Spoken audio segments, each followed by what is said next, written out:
On Visit Saudi presents ESPNcricinfo T20 timeout. Big game for both the Mumbai Indians and the Punjab Kings. Punjab have won 3 out of 6. Mumbai on a bit of a hot streak. They've won 3 back-to-back and have now won 3 out of 5. This is at the Wankhede, of course, as we pose key questions from both camps to Shaun Tait.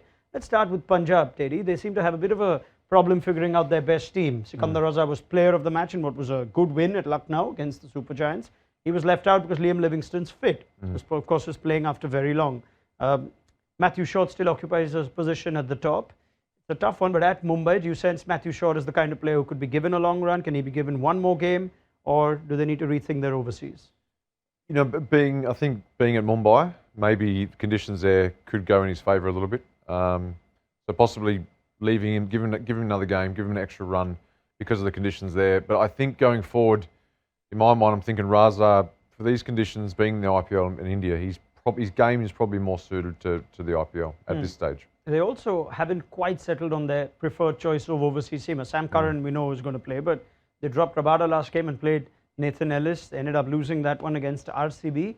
It again seems like Rabada's got to always be in that side. Which way would you go? Yeah, I think, look, Nathan Ellis, big fan of him, and he's becoming more highly rated as his career goes on now, especially in the T20 game. But if you've got Rabada in your team, he has to play. For me, in my opinion, he's whatever conditions are, whatever team you've got, he's a top 3-4 fast bowler in the world. He's got to play.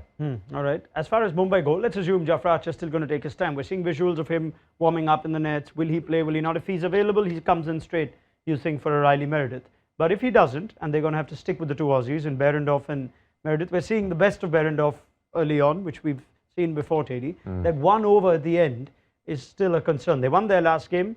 But is there a case now to bowl Behrendorff out in the first 10?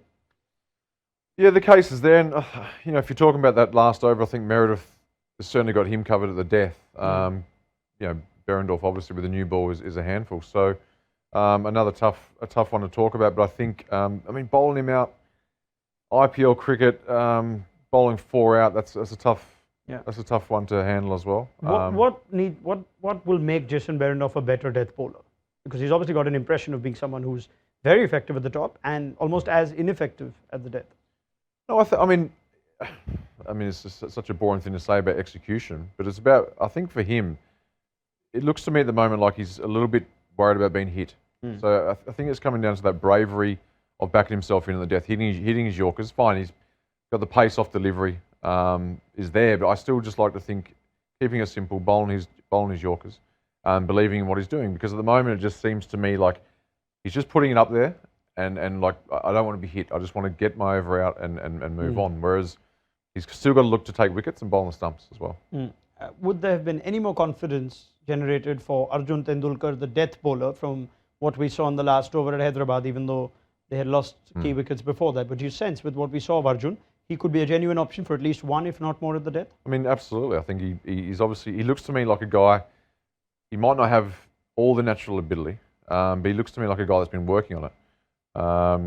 He hit his Yorkers so well. I think he absolutely deserves more of a chance. So if you've got a guy that can come in early in his career like that, under pressure, he's under more pressure than most people as well, let's be honest, for what he might have to prove to the rest of the country or whoever it may be. Because of his name, to run in under pressure and hit Yorkers like that was really impressive. Yeah, but if you were sort of captaining him, you wouldn't mind telling Arjun, yep, I'm giving you an over straight away. Death. Why not? Absolutely. Give him confidence straight away now and see if he can do it again. All right. Shaun Tait, thank you very much. We'll see how these bowlers go and what's a tough place to bowl, but also a place that fast bowlers tend to enjoy themselves, the Wankhede Stadium. This was Visit Saudi presents ESPNcricinfo T20 Timeout.